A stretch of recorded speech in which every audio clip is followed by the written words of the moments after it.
It's 9:03 on Friday, May 2nd. We're at 75 degrees. A chance of stray storms later, highs in the mid-80s.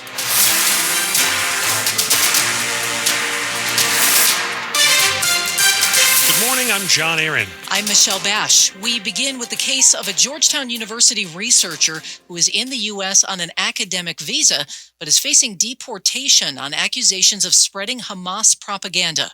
A federal judge has given the Trump administration until the end of today to explain why the researcher, who was arrested in Arlington in March, was quickly moved far away from Virginia. Here's WTOP's Alan Etter. Judge Patricia Tolliver-Giles wants answers to questions like, when was the decision made to move Dr. Badr Khan Suri from detainment in Farmville, Virginia, to first Louisiana, then Texas, where he's being held right now? She also wants to know if it's common to move detainees less than 72 hours after they've been picked up. Suri's attorney, Hassan Ahmad, says his detainment in the first place is unconstitutional. We're talking not just about the First Amendment freedom of speech, we're talking about the constitutional freedom of association as well. He theorizes ICE wants to move people quickly to districts that are anti-immigrant for their hearings. He says Suri has been charged with no crime. He is related to people who have been critical of Israel in the continuing war in Gaza. Yeah, again, that's not the America we want to be. In Alexandria, Alan Etter, WTOP News. Detailed Army plans for a potential military parade in D.C. on President Trump's birthday in June call for more than 6,600 soldiers, at least 150 vehicles, 50 helicopters, 7 bands, and potentially a couple thousand civilians.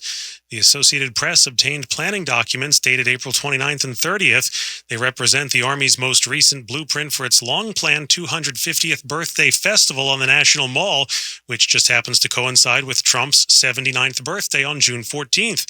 High costs halted Trump's push for a parade in his first term, and the tanks and other heavy vehicles that are part of the Army's latest plans have raised concerns from city leaders about damage to roads. Asked about plans for a parade, an Army spokesman said yesterday no final decisions have been made. Early voting is starting today ahead of Virginia's primary election on June 17th. Both parties have already settled on their nominees for governor, so the focus will be on the race for lieutenant governor. Among Democrats, 6 candidates are running. There is only one Republican in the race, radio host John Reed, who's been at the center of some controversy. Governor Glenn Youngkin asked Reed to quit the race after he learned of inappropriate photos posted to a social media account that has a username matching Reed's. Reed says the account is not his and he is not dropping out. You can find a full voting guide at WTOP.com. 8 local men have been arrested for trying to exploit children online during a sting operation. The Loudoun County Sheriff's Office, along with a local task force, conducted the investigation during the week of April 21st. The Sheriff's Office says the men believe they were communicating with kids under the age of 15 on a variety of chat and social media sites. 7 are in custody in Loudoun County. 1 is jailed in Montgomery County. The men range in age from 25 to 75. Loudoun County Sheriff Mike Chapman says protecting children from online predators is one of their highest priorities. He adds it's a reminder for parents to monitor what their kids are doing online. With the announcement that Six Flags America in Prince George's County is closing in November, many are worried about what will take over that 500 acres between Bowie and Upper Marlboro.